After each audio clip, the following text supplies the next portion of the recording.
Hello friends, welcome to my channel. मैंने देखी Netflix पे फ्रेशली रिलीज हुई web series IC-814 the Kandahar hijack. अब ये वेब सीरीज इंपॉर्टेंट क्यों है? बिकॉज ये इंडिया की सबसे बड़ी हाईजैक कही जाती है, जहां पर टेररिस्ट ने करीब 200 लोगों को 8 दिन तक कैद रखा था और उन्होंने अपनी मांग रखी। एंड ये एक ऐसा टाइम था जहां पर इंडिया 1999 की बात है, अटल बिहारी वाजपेयी की सरकार थी, कोलिशन गवर्नमेंट थी। तो बहुत सारी कोलिशन गवर्नमेंट की इश्यूज क्या होती है वो आपको इस वेब सीरीज से पता चल जाएगी, जहां पर एक पर्टिकुलर गवर्नमेंट जो है वो डिसीजंस नहीं ले सकती खुद से। खैर, वो चीज़ तो अपने आप में एक अलग बात है। पर इस वेब सीरीज की अगर मैं बात करूं कि ये वेब सीरीज इंपॉर्टेंट इसीलिए भी है बिकॉज ये एक ऐसे टाइम को दर्शाता है जहां पर इंडिया एक वीक पॉइंट पे था, जहां दूसरे देश जो है वो इंडिया को इतना क्लियरली सपोर्ट नहीं कर सकते थे, बिकॉज ऑब्वियसली इंडिया तभी एक डेवलपिंग और एक नेशन स्टेज पे था डेवलपिंग के, तो उस हिसाब से। और कहीं ना कहीं मुझे ऐसा लगता है कि बहुत ज़्यादा दूसरे जो वेस्टर्न देश है एंड गल्फ कंट्रीज़ है वो उतना कॉन्फिडेंस नहीं थे इंडिया को लेके, कॉन्फिडेंट नहीं थे इंडिया को लेके। खैर, वो भी एक अलग बात है। अब मैं बात करता हूँ इस वेब सीरीज़ के बारे में। यार, ये वेब सीरीज़ में सबसे बड़ी बात जो है वो है इसकी स्टार कास्ट। यार, कोई बड़ा नामचीन आदमी इसमें है नहीं, पर इसमें ऐसे ऐसे नाम हैं जो आपको आपको मज़ा दे देंगे पूरे वेब सीरीज़ में। चाहे वो विजय वर्मा हो, दिया मिर्ज़ा हो, मनोज पावा, अरविंद स्वामी, नसीरुद्दीन शाह, पंकज कपूर, कुमुद मिश्रा, मतलब क्या बताओ, आपको खुद को पता चल गया होगा ऐसे नाम के आर्टिस्ट है इस वेब सीरीज़ में कि देखना तो बनता ही है। अब इस वेब सीरीज़ में बहुत सारे प्रोज एंड कॉन्स तो है ही, पर मैं आपको उन सारी बातों के बारे में बात नहीं करूंगा। मैं सीधा बात करूंगा कि मुझे ये वेब सीरीज़ कैसी लगी और आपको देखनी चाहिए या नहीं। पर उसके पहले वो लाइक बटन को प्लीज़ दबा देना। एक बटन दबाना है सिर्फ, और कुछ नहीं करना है, तो वो ज़रूर कर देना, सब्सक्राइब कर देना हो सके तो। बाकी अब ये 6 एपिसोड की वेब सीरीज़ है, 40 मिनट्स ईच एपिसोड।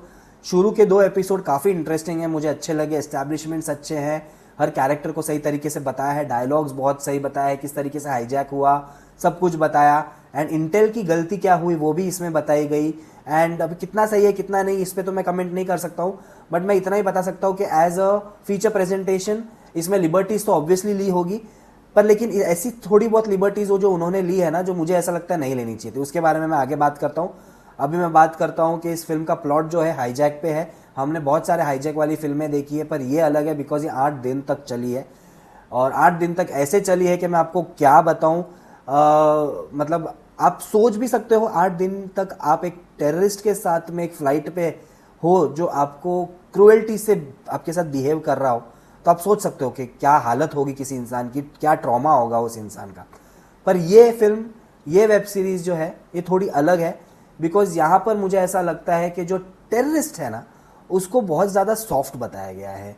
मतलब पैसेंजर्स को वेजिटेरियन नॉन वेजिटेरियन खाना जो चाहिए मिल रहा है, पानी प्रॉपर मिल रहा है, उनको बाथरूम का प्रॉब्लम है तो बाथरूम को ठीक किया जा रहा है, पायलट जो है वो बाथरूम ठीक कर रहा है, हंसी खुशी बात कर रहा है टेररिस्ट से।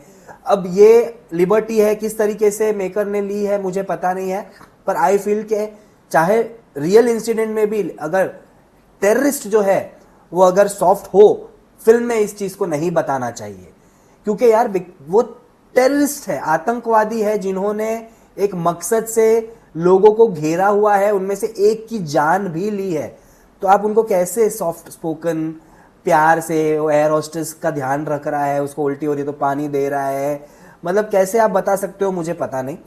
उनको जितना क्रूअल हो सके उतना, बिकॉज लोगों के मन में क्यों हमें टेररिस्ट के लिए प्यार जताना है या ऐसा दिखाना है कि देखो टेररिस्ट भी है तो इंसान ही, वो वैसा पोर्ट्रे हो रहा है जो नहीं होना चाहिए। I was really disappointed with that कि आप क्यों इतना इजीली बता रहे हो, इतना प्यार से क्यों बता रहे हो। वो एक एयर होस्टेस है, उसने टेररिस्ट को बोला मेरे घर पे फ़ोन करो, मुझे बस सुनना है कि मेरे पापा जिंदा है या नहीं है, और वो कर भी देता है।